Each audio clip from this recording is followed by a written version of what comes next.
And I saw when the Lamb opened one of the seals, and I heard, as it were, the noise of thunder, saying, "Come and see."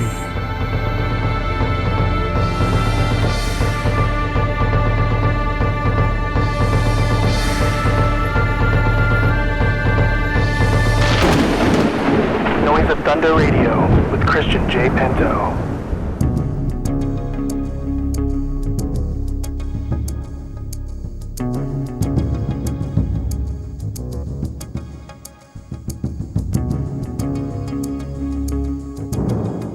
Okay, praise the Lord, you guys, and welcome. I'm Chris Pinto. This is Noise of Thunder Radio. Today on the show, we are going to talk about the new Pope, Pope Leo XIV.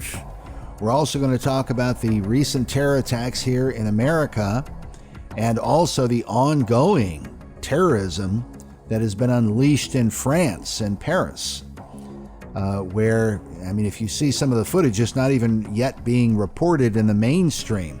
I've only found the story on Pamela Geller's website, the Geller Report, where she's talking about she's got a bunch of video footage of all of these jihadi type migrants running up and down the streets of Paris, setting everything on fire. It's just absolute mayhem going on over there. But of course, people have been predicting this. Who knows if this is the final push to overthrow what was once a kind of secularized, formerly Catholic/Christian country. The reason I say that is because I think we've got to remember our Huguenot ancestors from France. We talk about them in our film, The True Christian History of America. They played an important role in the Reformation in Europe, leading into the United States. And we talk about that in the film. The Huguenots are well known for their very famous document, the Vindice contra Tyrannus, a defense of liberty against tyranny. And John Adams made the comment at one point that document was one of the most influential at the time of the American Revolution. That's why I believe the Huguenot, one of the reasons why. There's a number of reasons why. But anyway, so we've talked about the election of the new Pope, Leo XIV. I was interviewed not long ago by J.B. Hickson for his Not by Works broadcast. You can check out that interview on his website. And we probably talked for over an hour in total. And I'm not sure how he's going to edit it and how it's going to be published and whatnot, but nonetheless, we had a discussion about this, a story that has been published by the Jesuits at their America magazine. Of course, we talk about America, the Jesuit Review. That is their flagship magazine here in the United States of America. And this was a story that they sent out and published. You can find it on their website. People have been asking, well, what do you think about the new Pope, the first American Pope, Leo XIV? Well, we're going to talk about that. There's quite a few things to say. I'm trying to be concise with it, but here's the headline from now remember, this is the Jesuit Order's flagship publication here in the United States. America magazine, America, the Jesuit Review. You gotta be kidding me. Here's their headline. It says this, quote, Leo XIV, an American Pope for the end of American empire? Question mark. An American Pope for the end of American empire. Now, if this was any other publication, if this were a conspiracy website and people are saying, oh, they're bringing in the new Pope to take down America or something, that would be different. No, these are the same people who run Georgetown University. These are the same people who run the Vatican.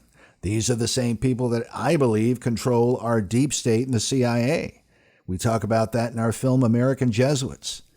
We just got an email from somebody overseas in, I want to say Denmark. Denmark, just sent us an email.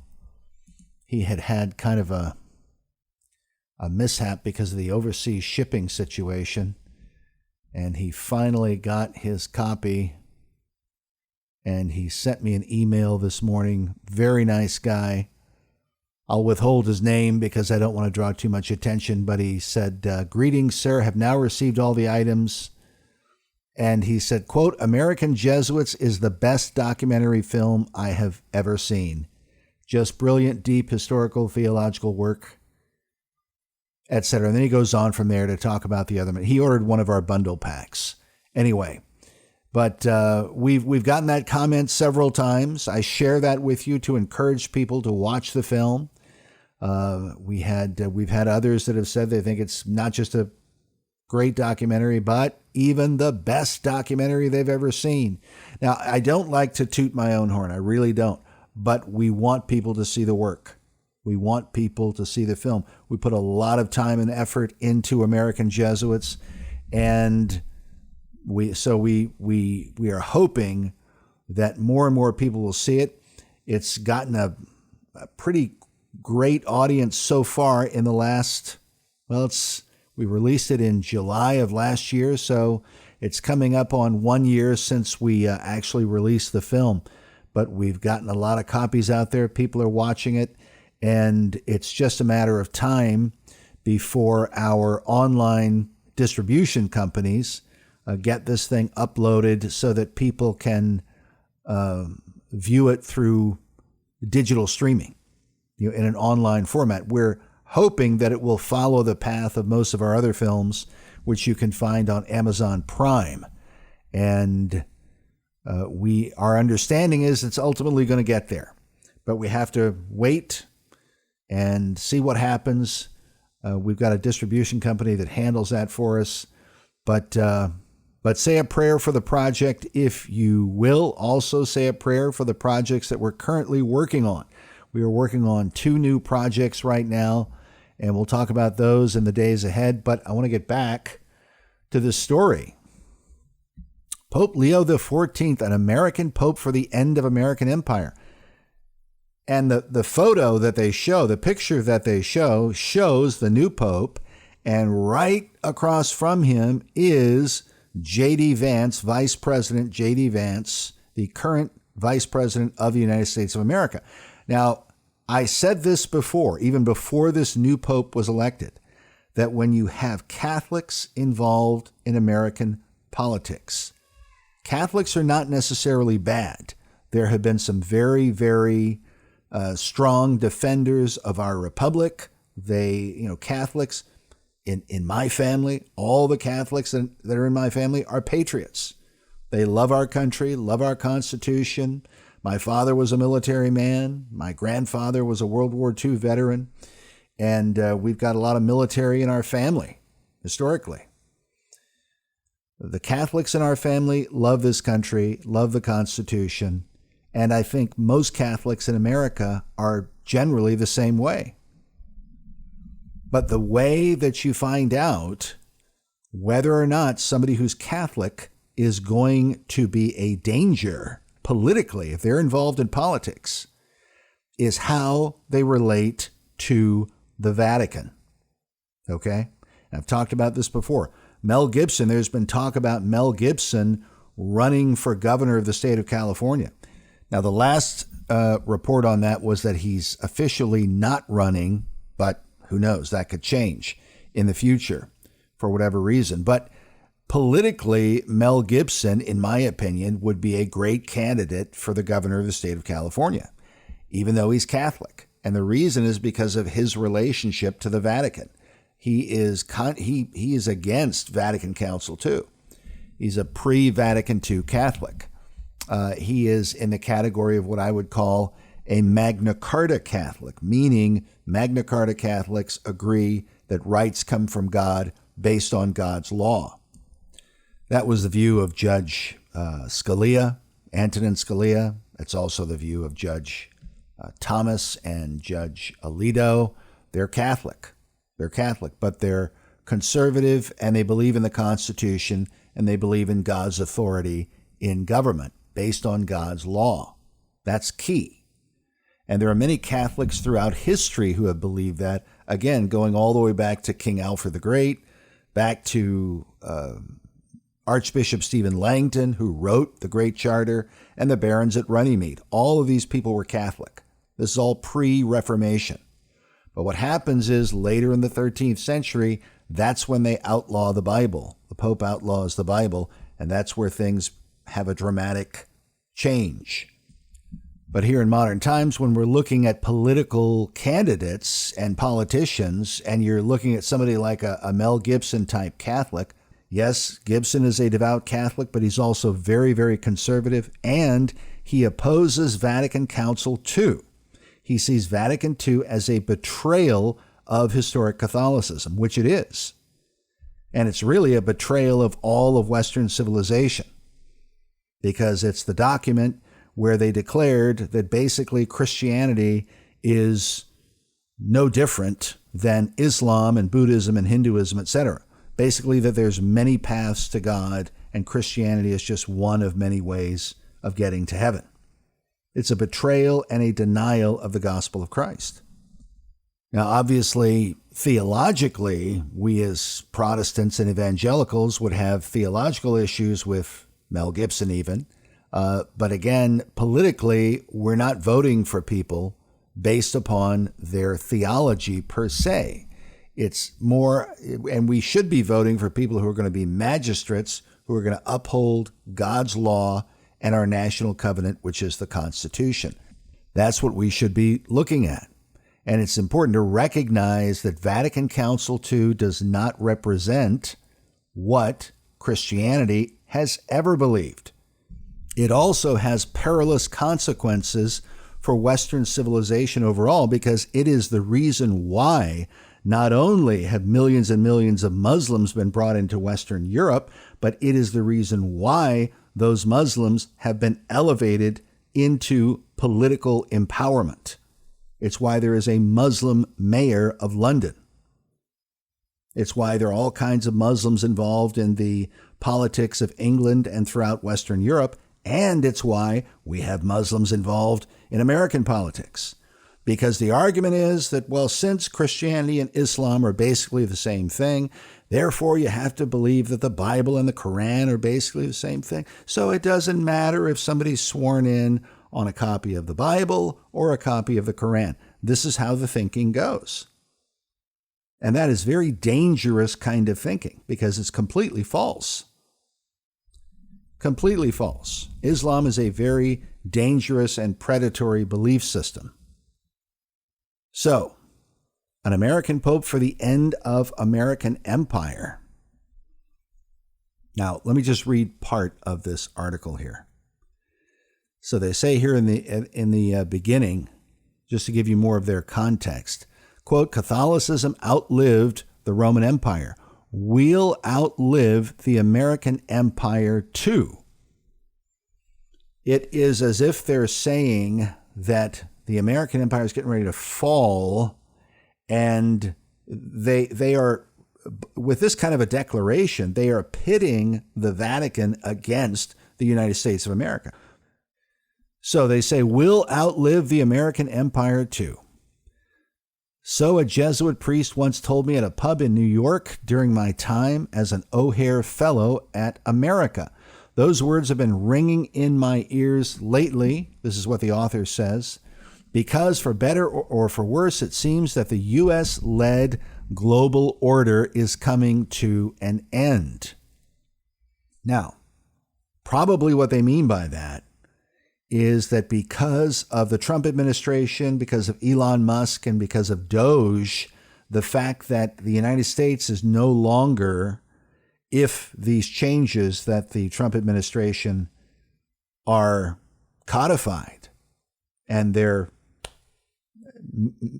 given a more permanent status, then America is no longer, the United States no longer going to be the ATM machine for the planet, where people are just getting billions and billions of dollars that are being sent out all over the world to who knows how many different strange causes. and the bizarre nature of the things that all this money is being allegedly spent on. It's kind of hard to know exactly. We're hearing about these bizarre programs, things having to do with transgenderism and LGBT stuff and all this DEI type stuff. But are those legitimate programs, or are they front organizations that are just fronts for laundering money? That's hard to say, because that's another element that's at work in all of this. But undoubtedly, the money has something to do with it. Here's just one example. The National Catholic Register reports, quote, U.S. bishops sue Trump administration over refugee funding freeze. So they're cutting off the funding to the American Catholic bishops, as they should. They shouldn't be getting any money. I mean, if they're so charitable, let them raise their own money for these programs if that's what they want to do. But here's what it says. Quote, in their lawsuit, the USCCB, U.S. Conference of Catholic Bishops, notes that it has worked with the U.S. Department of State's Bureau of Population, Refugees, and Migration for nearly half a century in order to assist with refugee resettlement in the U.S. The U.S. Conference of Catholic Bishops is suing the Trump administration over what the bishops say is an unlawful suspension of funding for refugee programs in the United States. Now, who's getting this funding? Yeah, so here's what it says down here. Obviously, the USCCB is getting this funding. It says, quote, the Refugee Bureau has committed, quote, around $65 million in federal funding to the USCCB and its affiliates for refugee services, the bishops say in their suit. All right, but then the bishops, they were informed that there's a suspension on this funding. Now, basically, they're having the American taxpayer, they're having us as taxpayers pay for the invasion of our own country so they can bring in all of these third world, really mostly Catholics, but not entirely Catholics, from Mexico and Venezuela and these other countries. Many of them they're bringing in are Muslims. In fact, if you study this situation, this terror attack that just happened in Boulder, Colorado, where a Muslim who was shouting about the situation in Palestine apparently had some kind of homemade flamethrower and set Jewish people on fire. Here's what it says, quote, Muslim migrant terrorist who set fire to Jewish children, families in Boulder, Colorado, was a Biden illegal from Egypt. A Biden illegal from Egypt. A Muslim. Mohammed Sabri Solomon. That's his name. So a Biden illegal from Egypt, that is what is published here on the Geller Report. And of course, this is where illegal immigration has deadly consequences. This is just one of many examples that we have over the last 25, 30 years of the crimes committed by illegals, people who are not supposed to be in our country. And the insistence by these left-wing judges that they be protected, that they be entitled to due process and this kind of thing, which you have to understand, brothers and sisters, the people who founded this country would never agree.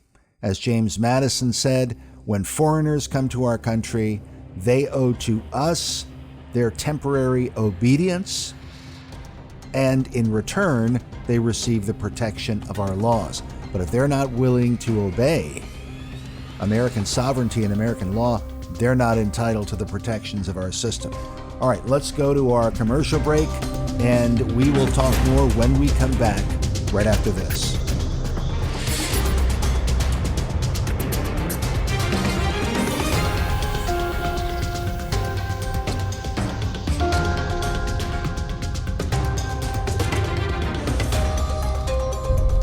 Adullam Films presents a stunning new documentary, The True Christian History of America, exploring the Bible-based Christian origins of the early American view of freedom. tracing the principles of liberty back to England and the Great Reformation.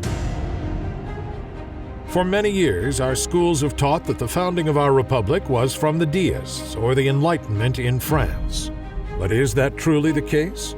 Did the Enlightenment first declare no taxation without representation, or trial by jury? Were they the champions of freedom of speech, or of the press, or the right to bear arms? And why did Samuel Adams declare that the reign of political Protestantism would commence just before signing the Declaration of Independence? Filmed on location in both the United States and Europe, the true Christian history of America is now available at adullamfilms.com. That's adullamfilms.com. Now available at noiseofthunderradio.com. That's noiseofthunderradio.com.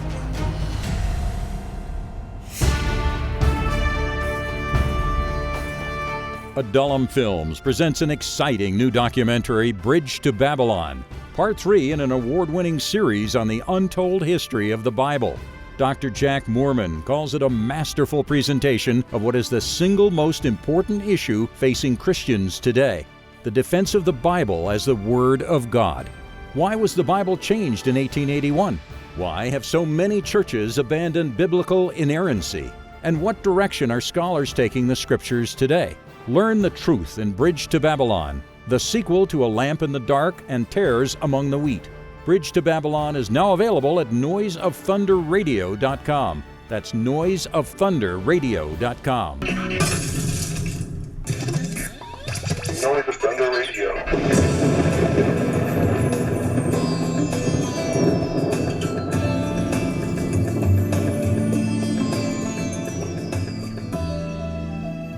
Okay, we are back. Praise the Lord, you guys. I'm Chris Pinto. This is Noise of Thunder Radio. Today on the show, we are talking about the new Pope, Leo XIV.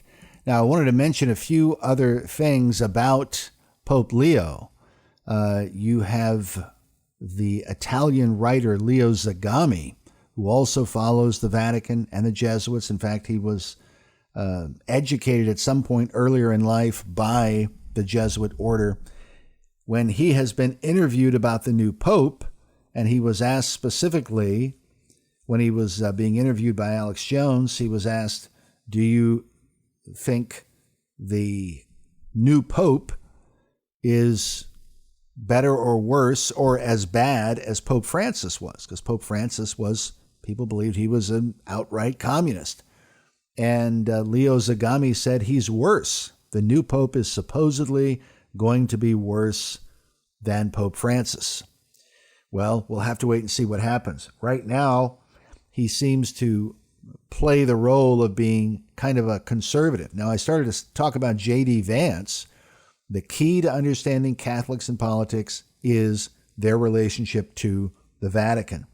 People like Nancy Pelosi, Joe Biden are very close to the Vatican. Mike Pence traveled to Rome, met with Pope Francis the January prior to the election, where Trump was ousted in 2020, and where Mike Pence betrayed Trump as the vice president. And to this day, people see Mike Pence as really a traitor to the first Trump administration. Well, if you studied Mike Pence's relationship with the Vatican and Pope Francis, you would see he was very, very much in favor of Pope Francis, even though conservative Catholics like Mel Gibson and others rejected Pope Francis. They believed Pope Francis was an anti-pope, a false pope. Archbishop Vigano referred to him as Bergoglio. He wouldn't call him the Pope. So that's the key. The key. Now, it's certainly not the only criteria, but it's a general way that you can tell, in my opinion, how somebody is going to operate as a person in our government. Are they going to make decisions that favor America's national sovereignty and our Constitution, or are they going to be willing to throw our sovereignty under the bus, like Jesuit Biden, AOC, Nancy Pelosi, Mayorkas? All of these have very strong connections to the Jesuit order. And I believe they were carrying out the mission of Rome by compromising our southern border and this open border policy that the Biden administration upheld. So now that we see J.D. Vance is, bear in mind, I like J.D. Vance. I like him. I like the things that he says. I like his support for the Trump administration and his general support for our country. But he's a new Catholic. He was only converted a few years ago. He was not raised Catholic. He's a new convert, and he probably does not understand all the politics of Rome, etc. So he has met with Pope Leo XIV. He had gracious words toward Pope Francis. He's certainly not in opposition to them, not like somebody like Mel Gibson or Archbishop Vigano, but that could be because he's just not been a Catholic for as long. He's still trying to figure things out. That could be the case. I mean, I would certainly give him the benefit of the doubt. But this headline from the Jesuits at America has to give you pause. You have to wonder for a second there. Okay, wait a minute. They're talking about the end of American empire. That's a pretty big declaration. That's not a small, subtle kind of thing. You're going to bring an end to the American empire. Now, does that just mean the defunding that's going on with the Trump administration, where they're basically taking away funding from all these different globalist left-wing groups that are supporting things that do not in any way represent the interests of the United States, or actually contrary to the interests of the United States? Is that what that means? Or is there more to it than that? Is there going to be some kind of an attempt to really take down America? Okay, a few more things about Pope Leo. The fact that he chose the name Leo XIV. If you watch our film, American Jesuits, we have a whole section talking about Pope Leo XIII, who is his predecessor. They even say in this article, quote, "The Pope's selection of his name seems especially relevant in this context. Pope Leo XIV himself has acknowledged that his selection of the name was inspired in part by Pope Leo XIII, who wrote Rerum Novarum, the encyclical that affirmed the Church's support for workers and labor unions." Okay? Now, we quote from the book Ecclesiastical Megalomania by the late John Robbins. And in that book, Rerum Novarum is described as the Vatican's version of Das Kapital, or perhaps the Communist Manifesto. It's a Marxist document kind of sprinkled with holy water. It's the Catholic version of communism and socialism. Okay? And Leo XIII was the student, when he was a young priest, of the Jesuit Luigi Taparelli. Luigi Taparelli is the Jesuit priest who first coined the phrase social justice. So the Jesuit who created social justice, who invented it, really reviving Thomas Aquinas, who taught the doctrine of justifiable theft, Rerum Novarum is a product of the influence of Taparelli, the Jesuit, on this young priest who became Pope Leo XIII. You see what I'm saying? So that's the influence behind Rerum Novarum. And this could be very well why some think that Pope Leo XIV is going to be worse than Pope Francis. But again, we have to wait and see what happens. We have to wait and see what happens. All right, so this article goes on. It says, quote, but the name Leo, but the name also evokes Leo I, known as Leo the Great, who bore the burden of the papacy during the final death spiral of the Western Roman Empire. Venerated as a saint, Leo I is credited with the miracle of convincing Attila the Hun to abandon his invasion of Italy in 452. It is said that at Mantua, in what is now northern Italy, Leo I rode out with no army of his own to meet Attila face to face. Okay? So bore the burden of the papacy during the final death spiral of the Western Roman Empire. Now that's pagan Rome. The death spiral of pagan Rome, and the church, the Catholic Church of Rome, obviously survived all of that. And now they're making reference to turning away Attila the Hun back in 452. Is this sort of a subtle implication that they think Donald Trump is like Attila the Hun? That could very well be the case. Kind of have to wonder about that. But when they're talking about bringing down America, end of the American Empire, exactly what could that mean? Is it just an economic issue, or is it going to be something even beyond that?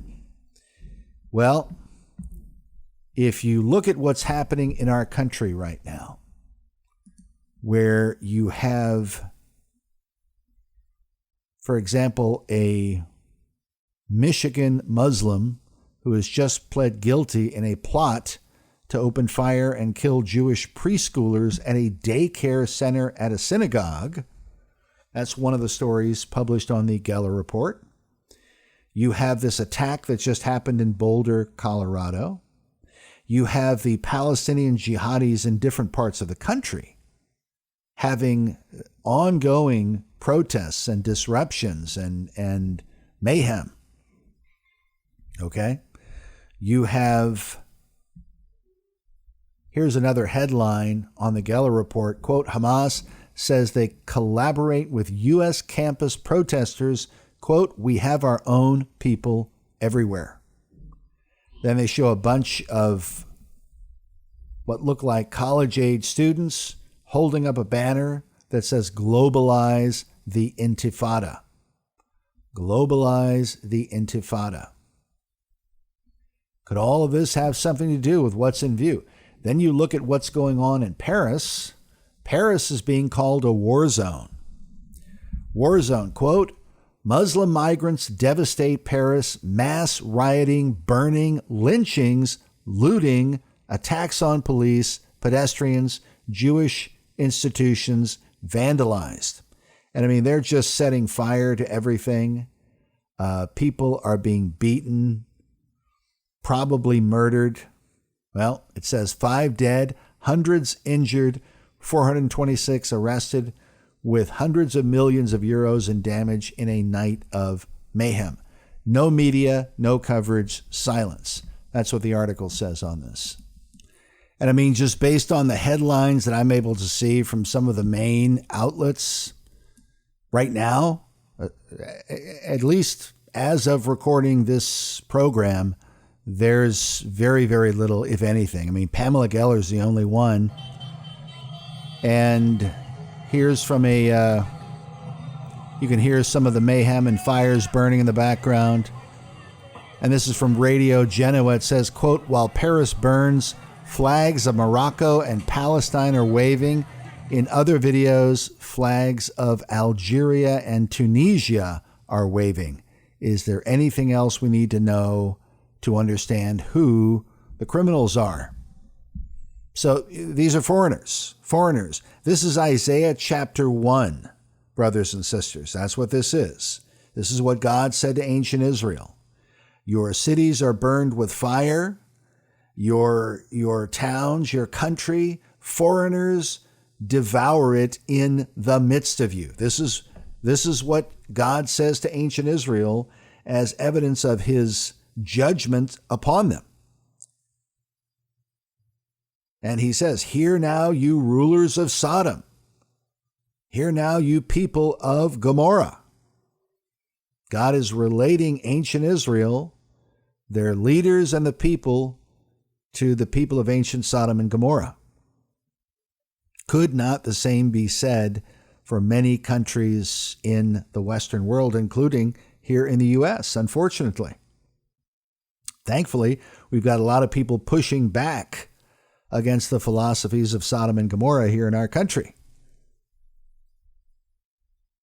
But what's happening? The cities are being burned, foreigners are devouring everything, and God is revealing this is a judgment from God because of the sins of the people. The people have turned against the Lord. And the only way out of this for any country is by repentance. That's the only way out of it. We have to remember what Jesus said to the early church, the first century church, to his followers. You are the salt of the earth. But if the salt should lose its savor, it's good for nothing but to be cast out and trampled under the feet of men. If God's people will not stand up for the laws of God, the commandments of God, for the gospel of Jesus Christ, if we will not stand up and proclaim the word of God to the nations of the earth and take a stand for it in every area of life and demand it as our standard, that's why this country was founded here in the United States. Our country was founded to preach the gospel in this new territory and to establish a bulwark against the kingdom of Antichrist, against the anti-Christian powers of the world, and to be evangelist, that America and England would be evangelists to the world. That's what they prayed when they landed at Jamestown. And in many ways, England and America have been evangelists to the world over the past few hundred years. But through the 20th century, especially on the other side of World War II, that role has diminished greatly. And the impact of the wolves in sheep's clothing, the Fabian socialists, and I'm going to have to go back and include the Oxford movement. This is I think the Oxford movement is one of the most important understudied movements in the last 200 years. That's why I talk about it in Tares Among the Wheat and Bridge to Babylon. Very important movement. It's where Rome and her Jesuit priests laid the groundwork for a great many things that are happening in the world today. So could this be a foreshadowing here? This kind of Islamic mayhem that is occurring right now in Paris, is this what the globalists and the Vatican and the Jesuits have in mind for the United States? Could this have something to do with their plan to bring down the American empire, as it were?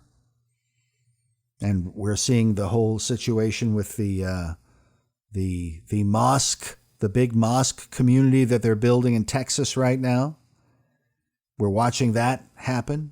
They've already laid the groundwork. They've talked about how they want to have the national program to combat Islamophobia.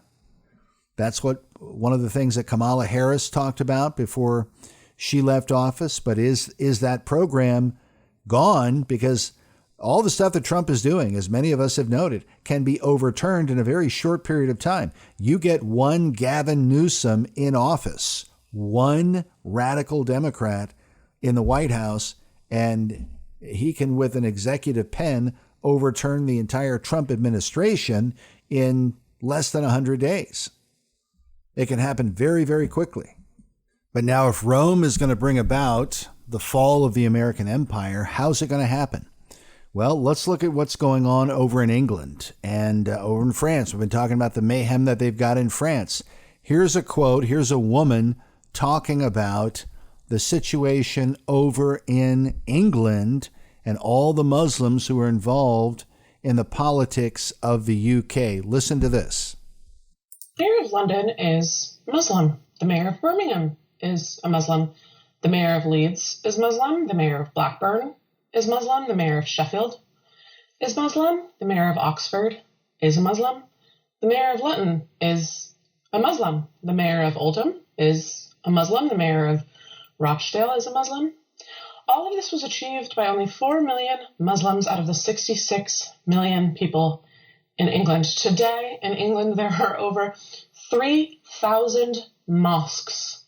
There are over 130 Sharia courts in England, and there are more than 50 Sharia councils. 78% of Muslim women do not work and receive state support and free accommodation. 63% of Muslims do not work and receive state support and free housing. State-supported Muslim families have an average of 6 to 8 children who all receive free accommodation.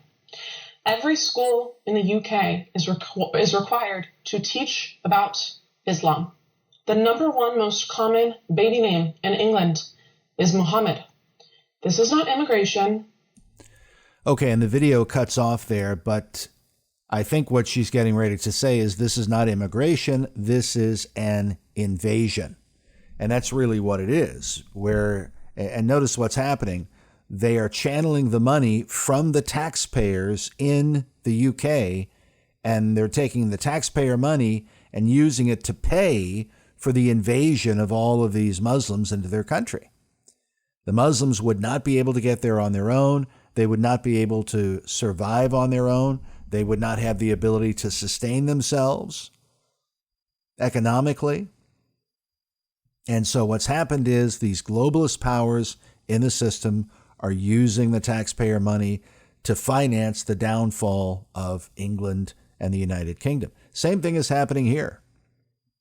Now, a benefit that we have right now, we have several benefits above the UK.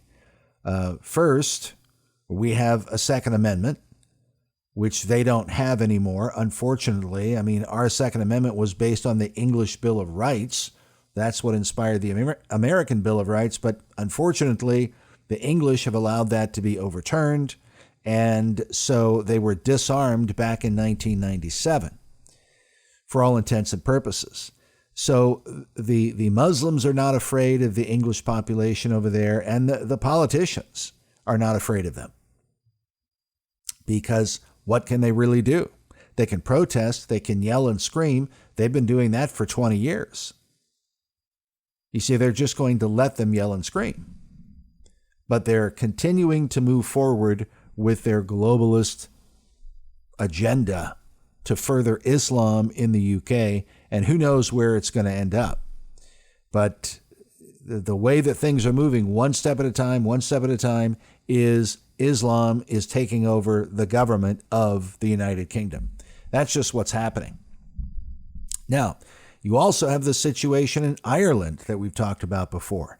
Let me see if I can find this video of a woman in Ireland who's talking about their new slogan, their new phrase, which is Ireland is full.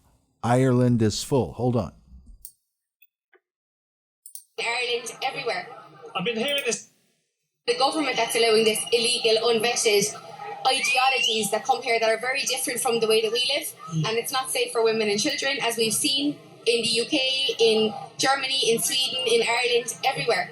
I've been hearing this phrase, Ireland is full. What does that mean in a sense? It means that, so when we say we're full, it's that our services are full, our hospitals are full, our schools are full. Some of our children couldn't get places in school this year. My own child in his own local school, there's only one mixed school, say, and he didn't want to go to a all-male school. Sure. And I was told that there's only so many spaces, and first of all, diversity kids have to be picked, then the Ukrainian children will be picked, and then the local Irish children whose parents were born and reared, and probably their uncles, their brothers, their sisters went to this school, over generations are put into a lottery system for the remaining places. The integration was working, but what's happening now is that there are children in schools in Dublin, Irish children in schools, who feel like they are the odd one out in their class. All right, so you heard there a couple of women in Ireland, and they're describing the situation there. This is what we talk about in American Jesuits. This is irredentism. This is immigration warfare. And look what happens.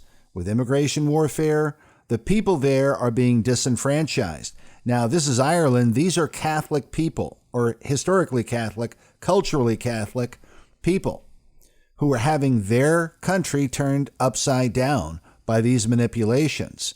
And yes, the Vatican is behind this, in support of it. We played on earlier programs a bunch of Irish protesters out shouting, and they're shouting, Sinn Féin are traitors, Sinn Féin are traitors.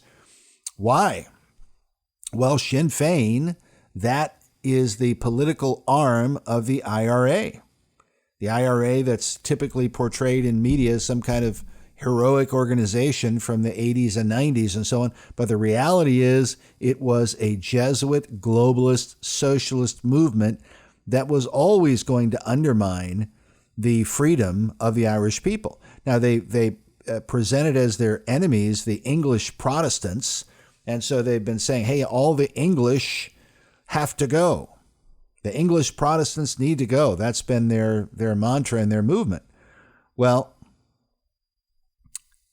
now they're finding out, oh yeah, we want to get rid of all the English Protestants, but we want to bring in who knows how many Muslims and foreigners from Africa and the Middle East, and fill up all of the schools and the colleges and so on, and the resources and the hotels. They're having the same problem that we had in New York there, where they were piling up all the migrants in hotels in New York. You can watch other videos on this where they talk about it. Now, here's the problem with Ireland. Ireland only has a population of just over 5 million people. That's according to 2023 census reports. Okay, just over 5 million people. I've talked about this before. It does not take long to overwhelm a population of 5 million people with foreigners. Think about it. If they get 5 million Muslims into Ireland, the Muslims are going to be 50% of the population. It's not going to take long for Muslims to be 5%, 8%, 10%, 20%. And they're very, very aggressive. And really, the Catholics there should be looking at the Protestants as their allies politically. Go ahead and just agree that they're going to have, go deal with your theology in the churches, but politically you should be unified around God's law in the Bible. That's what they should do, in my opinion. That's their only way out of this. But the Jesuits are completely betraying them. And I would encourage, if you're Catholic in Ireland and you have a chance to hear this program, go and get a copy of the book, An Inquiry into the Assassination of Abraham Lincoln by Emmett McLaughlin. Read that book, because McLaughlin talks about how the Catholic hierarchy betrayed the Catholic people in Mexico. And he goes over the history, how they betrayed it. The Jesuits betrayed the Catholic population of Cuba. That's why they put Castro in charge. Castro is Jesuit trained and educated through and through. Look for the book by Luis Zanata, Fidel Castro, the Last Catholic King, that basically he ran, of course, Castro's passed away, but he ran his communist regime like the Inquisition. But who were the victims? Catholics. Catholics. Okay? Who are the victims in Mexico? Catholics. Who are the victims in Venezuela? Catholics. Who's subjugating them? Rome and her Jesuits and their hierarchy. And it's what they want to do to our country. That's what all this mass illegal immigration is about. It's about flooding our country with illegal foreigners, having them outnumber us eventually. They even brag about this. They boast about it. In fact, let's listen to this quote from Joe Biden. This is Biden from February 2015. This is back when he was vice president under Obama. And actually, if you listen to the clip, he's making a prediction. And his prediction did not come true. But nevertheless, it shows you where his thinking was. Here it is. Folks like me who were Caucasian of European descent, for the first time in 2017, will be in an absolute minority in the United States of America. Absolute minority. fewer than 50% of the people in America from then and on will be white European stock. That's not a bad thing. And like I said, that actually did not come to pass back in 2017. If you go online and you look up the projections, the projection is, according to Brookings.edu, the U.S. will become minority white in 2045. Okay? Others, another website says 2044. So people are making these predictions. But ask yourself the question, why do you have these liberals and leftists and so on? They're so preoccupied with seeing white people and Christians become a minority in this country. What's also interesting is that sitting next to Biden in that video clip is Mayorkas, Alejandro Mayorkas, who was the Secretary of Homeland Security. And he became the Secretary of Homeland Security under, Barack Obama back in 2013. 2013. Prior to that, he was the U.S. Citizenship and Immigration, or the Director of Citizenship and Immigration from 2009, also under Obama. Now, Mayorkas, as I've talked about before, is a Jesuit. He was Jesuit trained and educated. So you had Obama, who's a Jesuit, Mayorkas, who's a Jesuit, Biden, who's a Jesuit, all of them working together with people like Nancy Pelosi and AOC, all of them very tightly connected to Rome and the Society of Jesus, all carrying out the Pope's agenda to infiltrate our country with foreign immigrants, get them into the major cities, and systematically take control of the United States. That's what's happening. And it's just happening openly. And all the documentation is there, but the connection with Rome is specifically avoided by the media and by the vast majority of people who talk about this in any kind of mainstream conservative way. They simply avoid it. They just don't want to talk about it at all. But they're using the same system, this irredentism, immigration warfare. Now, I'm going to play you I've wanted to play this. How much time have we got? Let me see. Okay, we've got enough time. All right, I want to play this clip. This clip's been making the rounds.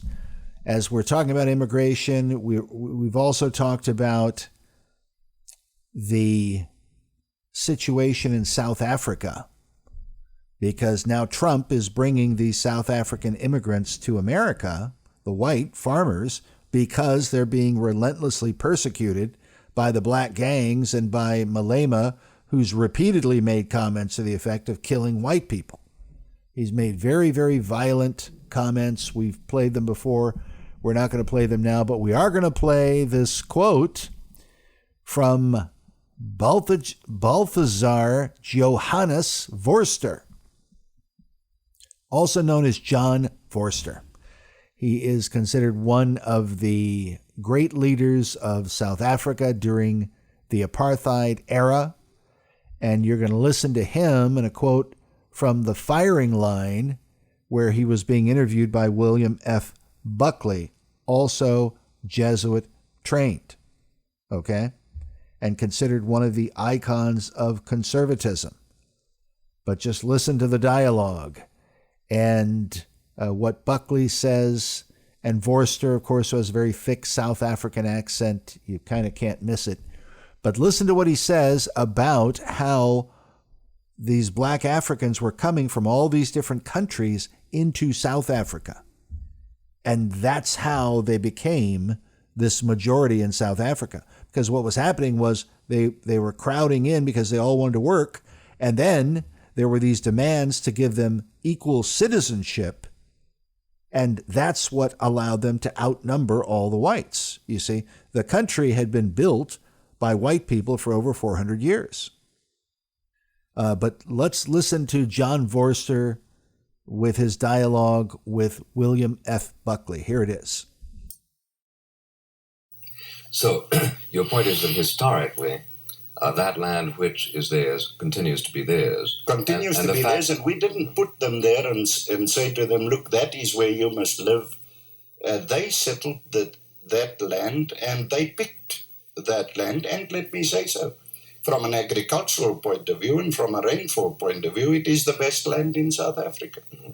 Well, but it is true that I think the figure is 2 million people have actually been moved, correct, during the past 15 years, told to go other than where they would like to be. No, it's not only black people that have been moved.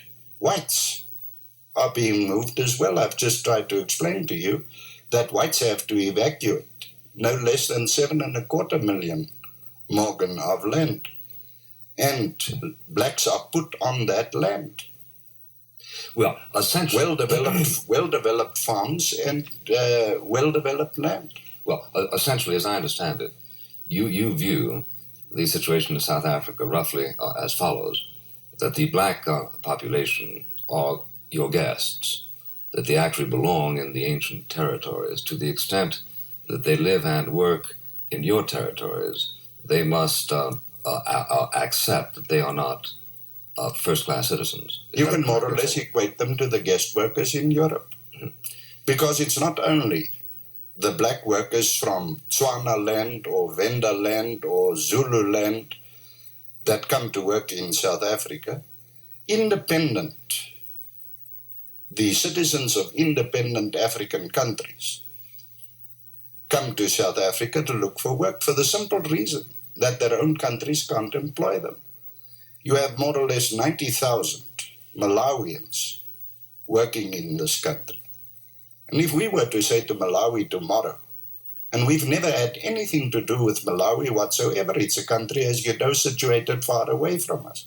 If we were to say to them tomorrow, I'm awfully sorry, I can't accommodate your people any longer, you must take them back, their economy will be very, very seriously hurt. The same applies to Lesotho, an independent country, member of UNO. If we were to say to Lesotho, we are sorry, we can't employ their 105,000 people working in this country at the moment, you can well imagine what will happen to the economy of Lesotho. Well, the same applies to Botswana, and the same applies to Swaziland, and the same applies to any other of the African countries who come to South Africa to look for work. Well, but Mr. Vorster, what you are saying is either a commentary on the paradise of South Africa or on the misery of the countries they flee from. No, it's not a question of misery either or a paradise either for this matter. It is simply that as far as the whole of Africa is concerned, it's got a backlog to development. To understand that, again, one must look at their history. But the point is, and I'm not saying it in a derogatory sense at all, but for generations to come, on account of the fact that they multiply by over 3%, as compared with ours of little over 1%. For generations to come, their difficulty will consequently be that they cannot create sufficient avenues of employment. And therefore, for generations to come, and I want to make it very clear that I'm not saying it in a derogatory sense at all, but in a practical, realistic sense, their main export will be labor, because they can't employ their own people. And it so happens that until that time, that they have developed to such an extent that they can employ their own people, they will be forced to look to South Africa and other countries to employ their people whom they cannot employ themselves. Okay, so this interview was an interview that happened on March 13th, 1974. So this is 1974. This is long before Mandela took over and the ANC and so on. And so this is an interview happening during the apartheid era. But notice the commentary from Buckley, that William F. Buckley, he's saying, So you're basically saying that the blacks from these other countries are guests in your country, right? They're guests there, and they're not going to be considered first-class citizens, meaning they're not going to have the right to vote and get involved in the politics. They don't have citizenship in South Africa. They are like guest workers. They can come in. That's what they were allowed to do. Come in, work, and then they leave. It would be like if, let's say you were an electrician or something, and you're hired to go and work on the electricity grid or something inside a big office building, and you show up there and they give you a day pass, right? They give you your lanyard with a pass so you can go and get into the areas of the building you need to get into, and you go do the work. When the work is done, you go hand in your lanyard and hand them an invoice, and that's it, you're done, you leave. But you're not a permanent fixture there in that company. The company owners and their regular employees, they work there. You're showing up in a limited capacity. That's how they allowed the blacks from these other countries to work in South Africa. And this is what Vorster is saying. He's basically saying that they don't want to turn away all these people from these different countries because the people from these different countries are counting on the employment they have in South Africa for money to survive, because their own countries do not have an infrastructure. They don't have industry to support them. Okay? And this is something that I think most Americans had no idea about back when all this apartheid, anti-apartheid stuff was going on. But Thomas Sowell, he's talked about how the other communities, whether it was the Jewish community, the Asian community, the Latino communities, etc., that they all, when they came into this country, developed industries to hire their own people. So this is why, today, if you go to a Chinese restaurant, you will often find a Chinese restaurant, and there'll be a lot of Chinese people working there who, if you talk to them, some of them don't even speak English, or they speak a little bit of English. Why? Because they're new arrivals from China, and they go to work for a Chinese-owned business. They're not trying to be integrated into the white-owned businesses necessarily. They're not relying upon that. They're providing their own industry to sustain their own people. That's what typically happens. But it does not happen with the black community. The black community does not develop industries. Now, some of them do, obviously. We can't say that that's true of everyone. Oprah Winfrey with her network, it's a multi-billion-dollar network. It is a very, very big and influential industry that she has. But she's just one person. And so the question is, and what I think Vorster is mentioning there in that interview, he's talking about industry in proportion to the number of people you have in your country or in your culture. You see, having just a handful of people developing industries, that's not going to be able to employ everyone. So what happened then, because you don't have industries being developed, what do? They developed affirmative action. Affirmative action and DEI means they forcibly integrate people from the black community or other minority groups into white-owned businesses and industries and forcibly integrate them. So you have to hire this many people into your company. This is what happened with Boeing, where they told Boeing that 20% of the employees at Boeing must be black, arbitrarily. So this is forced integration. It's affirmative action, it's DEI, but it's forcibly integrating people into businesses. And what that does, of course, is it takes opportunities away from other groups of people, because now it's no longer about who's the most qualified. It's about what is somebody's skin color, and you've got to meet a skin quota, etc. That's what really is very, very divisive and It is a form of reverse discrimination. It's also unconstitutional. 1, 2, it's supposed to be illegal. The laws of our country are such that you're not supposed to be able to discriminate based on the color of somebody's skin. That's what the law says. But then those who pass those laws, do they uphold them? No, they have not upheld them. In South Africa, when Mandela took over, he openly said that no South African, it's going to be the rainbow nation. Everybody's going to be one big happy people, and never again will anyone be discriminated against based upon their skin color. And then what did they do? They started passing all these, the black-dominated ANC began passing affirmative action laws to push white people out of industries and put blacks in their place. That's what they did. So they said, we're not going to discriminate, and then they discriminate. But they discriminate against the whites. Same thing they've done in our country, same thing that they're doing throughout Western Europe. It's also what we just heard from the woman there in Ireland, that they're discriminating against the Irish in favor of all these immigrants that they're bringing into the country. Bringing them in, pushing out the Irish, putting foreigners in their place. That's forced immigration. That's immigration warfare. And it has quite a history throughout the 20th century, now into the 21st century. So we have to be aware of the wiles of the enemy. We are not told that we have to give in to the devil's deceptions and so on. Not at all. We're told, take heed that no man deceive you. Resist the devil and he will flee from you.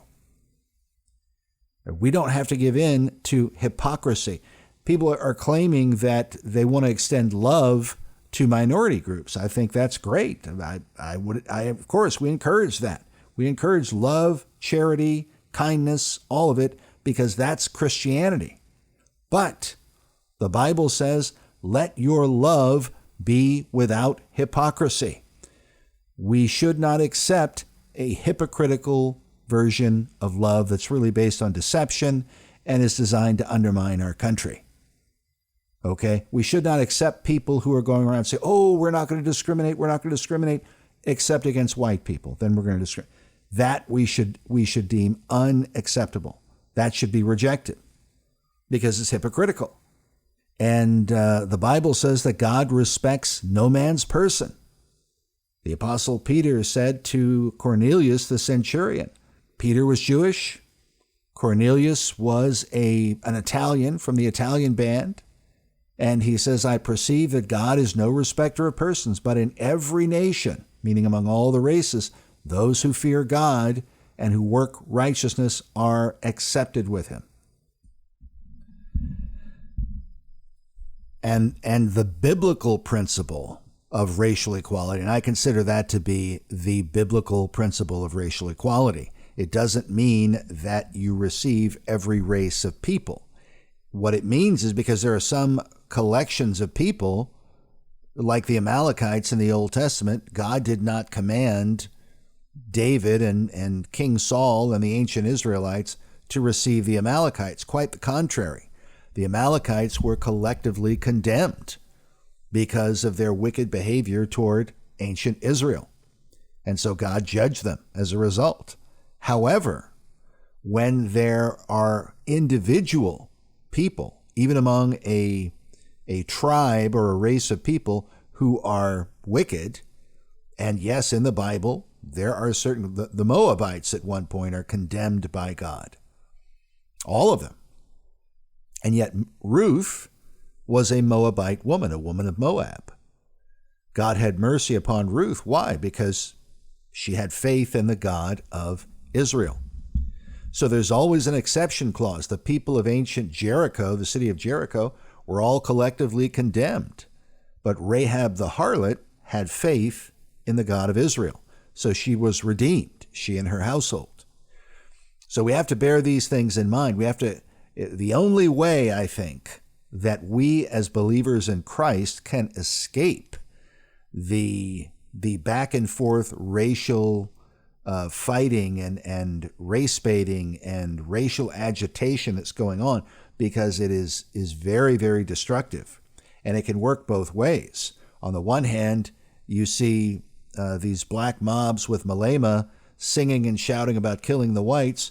Then what happens is you end up with the other extreme. You end up with white partisanship and white tribalism, and that can fall into anti-blackness and this kind of thing, which we should resist. We have to remember God receives no man's person. And God's promise to Abraham is, in thy seed, who is Christ, in thy seed shall all the nations of the earth be blessed. Ultimately, the invitation of the gospel is for all the nations. And from the beginning, you had Jewish people, Gentile people, Europeans, and yes, the Ethiopian eunuch. We cannot forget and should not forget the Ethiopian eunuch, a man of Ethiopia who was the servant of Candace the queen, a man having great authority, was one of the first converts that we read about in the book of Acts of the Apostles. And that is, according to church history and tradition, that was the beginning of the church in Ethiopia. Okay, so we have to remember Christianity has been in Africa from the first century. What is happening right now with what went on in Rhodesia and is going on right now in South Africa and really other parts of the African continent, this is the working of Jesuit Marxism, in my opinion. Now, that it's Marxism, that it's communism, there's no question. It is my opinion that the Jesuits are behind much of it because all the connections are there. All the connections are there. We've talked about them before. But nevertheless, they are agitating deliberately to undermine not just white people. Really what they're undermining, brothers and sisters, is Christianity. That's what they want to destroy. And what they have not wanted Americans to know is that the whites in Rhodesia and the whites in South Africa, that these are Christian people. Christian people who tried, really, however imperfectly they tried, nevertheless, they were trying to extend charity and kindness and the understanding of law and order to these blacks who were really, they had been in the bush.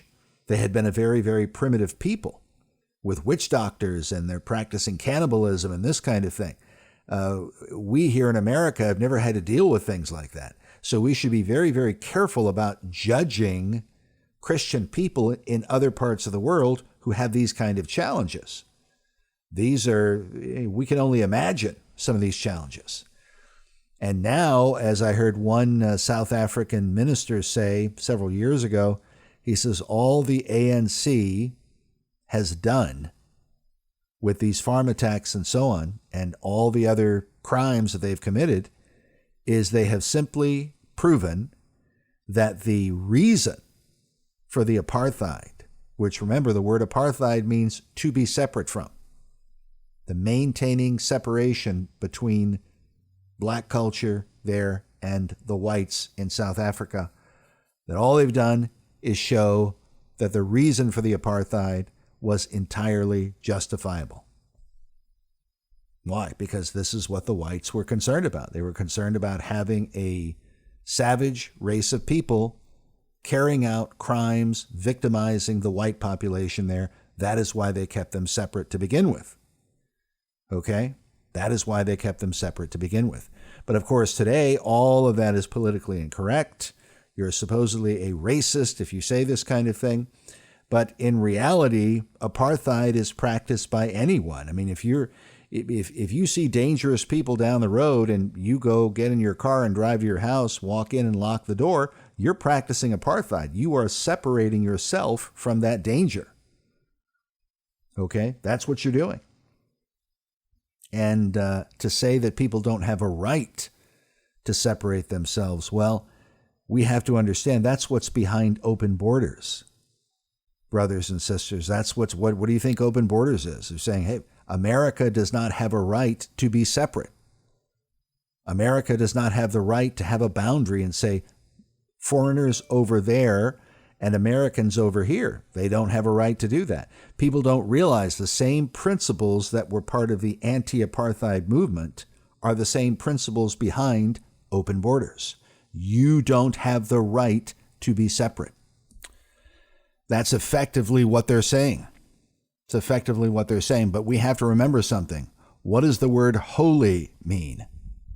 The word holy means separate, separation.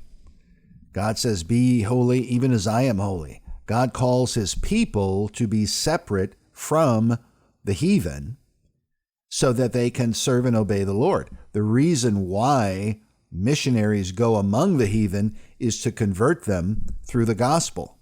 It is not to make paganism equal to Christianity. And that is the problem that we're facing in the Western world right now. That movement to make paganism and heathenism equal to Christianity, that, I believe, is the most destructive movement that's happening in the Western world today. All right, brothers and sisters, it just comes back to the fundamental principles of the faith. Jesus says, I am the way, the truth, and the life. No man comes unto the Father but by me. The preservation and teaching of the gospel and protecting the gospel from being corrupted. We have to remember the importance of the gospel. It is the power of God unto salvation for everyone who believes.